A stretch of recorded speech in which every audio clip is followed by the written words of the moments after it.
Nigériennes, Nigériens, mes chers compatriotes.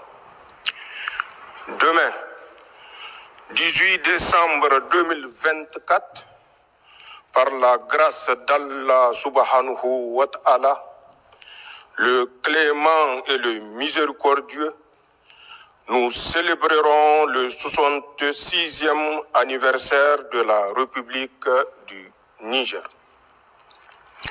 Il est de tradition en cette occasion, qui coïncide avec la fin de l'année, de faire un rappel des principales réalisations accomplies par le gouvernement et d'exposer les perspectives qui s'offrent à nous.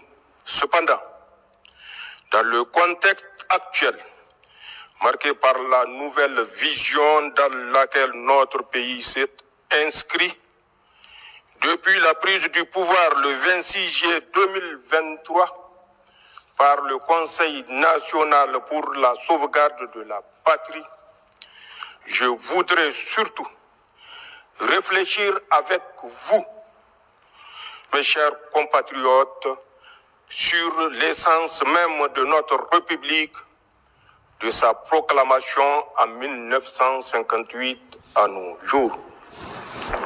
Cette réflexion collective est indispensable pour mieux saisir la complexité de la situation dans laquelle se trouve notre pays en rapport avec les enjeux liés à nos choix politiques actuels.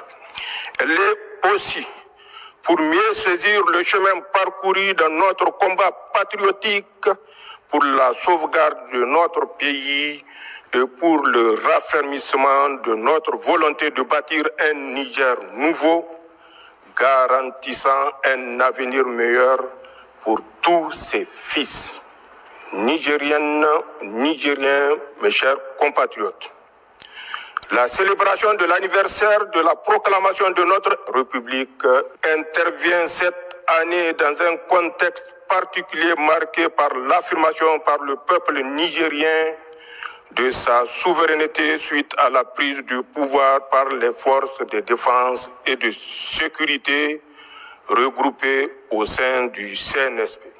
Depuis lors, comme vous le savez, notre pays fait face à une adversité totale, d'un côté de la part de tous les acteurs externes qui voudraient nous voir revenir dans leur giron, et de l'autre, des traîtres internes qui se sont compromis avec les intérêts étrangers et se sont adonnés à l'accaparement frauduleux de nos ressources publiques. Mes chers compatriotes, le moment est certainement venu de vous entretenir solennellement de la stratégie cynique mise en place par nos ennemis pour mettre notre pays à genoux et le soumettre. D'abord, sous le coup de la surprise et de la colère, nos ennemis, comme vous le savez, ont décidé d'un embargo inédit et inhumain contre le peuple nigérien pour donner à leur agression militaire contre notre pays toutes les chances de réussir. La suite des événements est connue de tous. Notre grand peuple, soutenu par ses frères du Burkina et du Mali, a su victorieusement y faire face avec dignité, résilience et détermination. Face à leur échec, au lieu de s'inscrire dans la marche de l'histoire en cours au Sahel, en prenant notamment acte de notre choix politique, nos ennemis, nostalgiques de leur position de puissance néocoloniale et déterminés à défendre leurs intérêts, ont élaboré avec la complicité de certains Nigériens et des Africains renégats une nouvelle approche méthodiquement articulée autour des actions suivantes. 1. Une cabale médiatique organisée contre le Niger, ses pays frères ainsi que leurs dirigeants à tous les niveaux. 2. Une approche machiavélique pour saper la cohésion entre les membres du Conseil national pour la sauvegarde de la patrie d'une part et d'autre part entre le CNSP et son gouvernement avec la complicité de certains Nigériens. 3. Une campagne diplomatique auprès de tous les pays et autres institutions sous-régionales, régionales et internationales pour diaboliser et isoler notre pays. 4. Une guerre financière et économique pour étouffer notre pays, tout en prenant le soin d'annoncer formellement la levée de l'embargo. 5. Des actions ciblées pour agiter le front social avec la complicité de quelques acteurs politiques et de la société civile. 6. Des démarches pour diviser notre peuple et pousser certaines communautés à se rebeller contre l'autorité de l'État. 7.